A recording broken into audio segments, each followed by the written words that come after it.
AP ఎన్నికల్లో ఓడిపోయిన తర్వాత తొలిసారిగా వైసీపీ అధినేత జగన్ పార్టీ విస్తృత స్థాయి సమావేశాన్ని ఈరోజు ఏర్పాటు చేయనున్నారు. మరి కాసేపట్లో తాడేపల్లిలోని తన నివాసంలో పార్టీ విస్తృత స్థాయి సమావేశం జరగబోతుంది. ఇప్పటికే ఓడిపోయినటువంటి ఎమ్మెల్యేలతో ఒకసారి మీటింగ్ నిర్వహించారు జగన్. అదేవిధంగా గెలిచినటువంటి 11 మంది ఎమ్మెల్యేలతో పాటు 4 గెలిచినటువంటి ఎంపీలు, అదేవిధంగా ఓడిపోయినటువంటి ఎంపీ అభ్యర్థులతో కూడా ఇప్పటికే ఒక దఫా చర్చ జరిపినటువంటి జగన్ ఈ రోజు జరిగేటువంటి కీలక సమావేశం పార్టీ పరంగా నిర్వహించబోతున్నారు. ముఖ్యంగా రేపు ఎల్లుండి 2 రోజుల పాటు ఏపీలో అసెంబ్లీ సమావేశాలు జరగనున్న నేపథ్యంలో భవిష్యత్ కార్యాచరణ, పార్టీ బలోపేతం పై దృష్టి పెట్టనున్నారు. ముఖ్యంగా రేపు ఎల్లుండి 2 రోజుల పాటు దాదాపు గెలిచినటువంటి నూతన ఎమ్మెల్యేలు ఎవరైతే ఉన్నారో 175 మంది, వారందరితో కూడా ప్రొటెం స్పీకర్ ప్రమాణ స్వీకారం చేయనున్నారు. ఆ ప్రమాణ స్వీకారంలో వైసీపీ ఎమ్మెల్యేలు కూడా పాల్గొనబోతున్నారు. మళ్ళీ ఆ తర్వాత బీఎస్సీ మీటింగ్లో మరి ఎక్స్టెండ్ చేస్తారా అసెంబ్లీ సమావేశాలు, లేదంటే 2 రోజుల్లోనే ఆ అసెంబ్లీ సమావేశాలు ముగియబోతున్నాయా అన్నది కూడా చూడాల్సి ఉంది. ఆ తర్వాత ఈ 2 రోజుల తర్వాత స్పీకర్ ఎన్నిక కూడా లాంఛనం కానుంది. ఎందుకంటే ఇప్పటికే 164 మంది ఎమ్మెల్యేలు కూటమికి ఉన్నటువంటి నేపథ్యంలో స్పీకర్ ఎన్నిక కూడా లాంఛనం కానుంది. సో ఈ నేపథ్యంలో ఈరోజు తాడేపల్లిలోని తన నివాసంలో జగన్ నిర్వహించబోయేటువంటి కీలక మీటింగ్లో సంచలన నిర్ణయాలు ఉండబోతున్నట్టు కూడా పార్టీ వర్గాల నుంచి వినిపిస్తున్నటువంటి సమాచారం. ఎందుకంటే పార్టీ ఓడిపోయిన తర్వాత దాదాపు 15 రోజుల తర్వాత, అంటే వరుస సమీక్షలు నిర్వహించిన తర్వాత పార్టీ విస్తృత స్థాయి సమావేశం నిర్వహించబోతున్నారు. ఈ సమావేశానికి కేవలం 4 ఎంపీలు, అంటే గెలిచినటువంటి వాళ్ళు ఎవరైతే ఉన్నారో వాళ్ళను మినహాయించి ఓడిపోయినటువంటి 164 మంది ఎమ్మెల్యే అభ్యర్థులు, అదేవిధంగా గెలిచినటువంటి 11 మంది ఎమ్మెల్యేలు కూడా, వీరందరూ కూడా పార్టీ సమావేశానికి హాజరు కాబోతున్నారు. ముఖ్యంగా వైసీపీ అధినేత జగన్ గతంలో తీసుకున్నటువంటి నిర్ణయాలు కూడా ఇక్కడ ప్రశ్నించేటువంటి అవకాశాలు లేకపోలేదు. అయితే 1-to-1 జగన్ మాట్లాడతారా, లేదంటే మిగతా అంటే 175 మంది సంబంధించిన అభ్యర్థులకు ఎవరైతే ఉన్నారో వారందరికీ కూడా అవకాశం ఇస్తారా లేదా అన్నది కూడా చూడాల్సి ఉంటుంది. ముఖ్యంగా ఇటీవల అంటే ఎక్కడైతే గెలిచినటువంటి అభ్యర్థులు ఉన్నారో ఆ తర్వాత టీడీపీ దాడులు రాష్ట్ర వ్యాప్తంగా జరిగిన నేపథ్యంలో ఆయా కుటుంబాలను పరామర్శించేందుకు జగన్ ఒక యాత్రను కూడా ప్రారంభించబోతున్నట్టు కూడా పార్టీ వర్గాల నుంచి అందుతున్నటువంటి సమాచారం. పూర్తి స్థాయిలో జనంలో ఉండేందుకే జగన్ ప్లాన్ చేసుకున్నటువంటి తెలుస్తుంది. ఎందుకంటే అనేక సంక్షేమ పథకాలు అమలు చేసినప్పుడు కూడా కేవలం 11 సీట్లకు పరిమితం కావడాన్ని అంటే పార్టీ నేతలు జీర్ణించుకోబోతున్నారు. ముఖ్యంగా ఈ సమావేశానికి కొంతమంది కీలక నేతలు గైర్హాజరయ్యేటువంటి అవకాశాలు స్పష్టంగా కనిపిస్తున్నాయి. బెంగళూరు నుంచి రావాల్సినటువంటి 10 మంది నేతలు అంటే అక్కడ బెంగళూరు నుంచి ఉదయం 7:50కి విమానం తాడేపల్లి గన్నవరానికి బయలుదేరాల్సి ఉంది.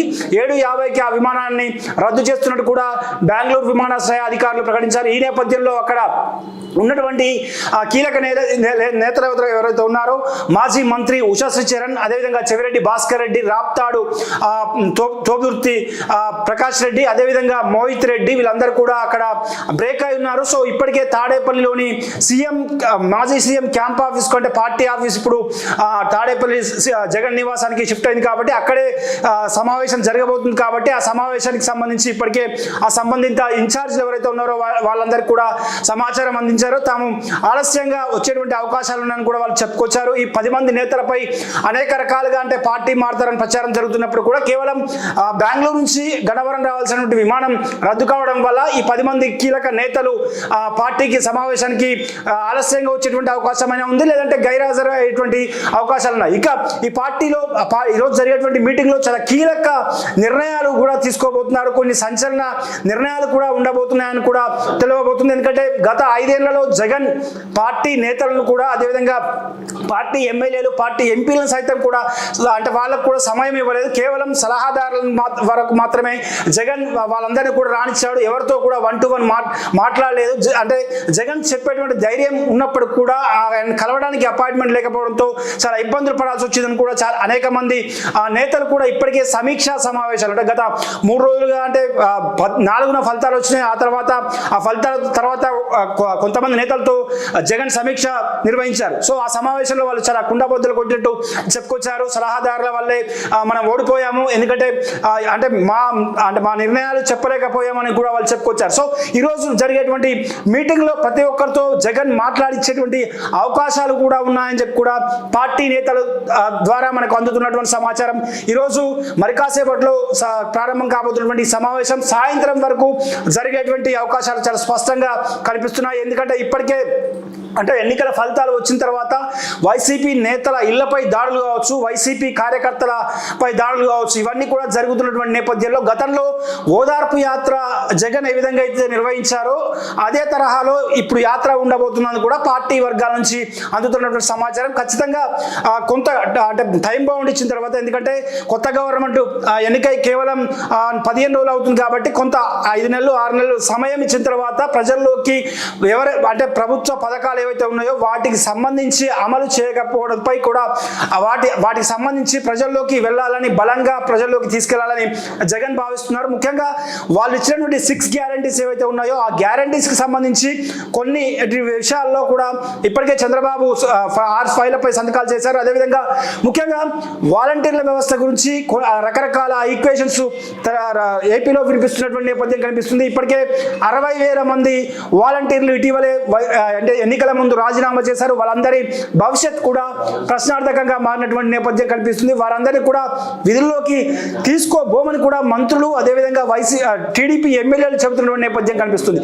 సో వాళ్ళ భవిష్యత్తుకు సంబంధించి కూడా ఒక నిర్ణయం తీసుకోబోతున్నారు. ముఖ్యంగా పార్టీ పటిష్టత కావచ్చు, గత 5 ఏళ్లలో జరిగినటువంటి తప్పిదాలు కావచ్చు, భవిష్యత్ కార్యాచరణ కావచ్చు, పార్టీ బలోపేతం కావచ్చు, వచ్చే 5 సంవత్సరాలు ప్రజల్లో ఏ విధంగా ఉండాలి, క్యాడర్ను ఎలా కాపాడుకోవాలి, వీటన్నిటిపై కూడా జగన్ దిశానిర్దేశం చేయబోతున్నారు. 1-to-1 కూడా స్వయంగా పార్టీ నేతలతో కూడా మాట్లాడబోతున్నారు. అయితే 10 మంది నేతలు మాత్రం బెంగళూరు నుంచి రావాల్సినటువంటి 10 మంది నేతలు మాత్రం ఈ సమావేశానికి కొంత ఆలస్యంగానైనా లేదంటే గైరాజయ్యేటువంటి అవకాశాలు ఉన్నాయని తెలుస్తుంది. ఎందుకంటే ఇప్పటికే వాళ్ళు పార్టీ ఆఫీస్కు సమాచారం ఇచ్చారు. మరి కాసేపట్లో ఈ సమావేశం ప్రారంభం కాబోతుంది. ఈ సమావేశం తర్వాత ఎలాంటి నిర్ణయాలు వెలువడతాయన్నది కూడా కొంచెం ఆసక్తికరంగా మారినటువంటి పరిస్థితి. ఎందుకంటే రేపటి నుంచి అసెంబ్లీ సమావేశాలు జరగబోతున్నాయి. అటువైపు 164 మంది ఎమ్మెల్యేలు, ఇటువైపు చూస్తే కేవలం 11 మంది ఎమ్మెల్యేలు మాత్రమే ఉన్నారు. అసెంబ్లీ సెషన్స్ జరిగితే జగన్ అసెంబ్లీ సమావేశాలకు హాజరు అవుతారా లేదా అన్నది కూడా ఇప్పుడు చర్చకు దారితీస్తున్నటువంటి పరిస్థితి. ఎందుకంటే జగన్ వైసీపీ శాసనసభ పక్ష నేతగా ఉండకుండా పెద్దిరెడ్డి రామచంద్రారెడ్డిని కూడా పెడతారన్న వార్తలు బయటికి వినిపిస్తున్నటువంటి నేపథ్యంలో వచ్చే 2 రోజులు అసెంబ్లీలో ఏ విధంగా అనుసరించాల్సిన వ్యూహంపై కూడా పార్టీ ఎమ్మెల్యేలతో కూడా చర్చించేటువంటి అవకాశాలు ఉన్నాయి.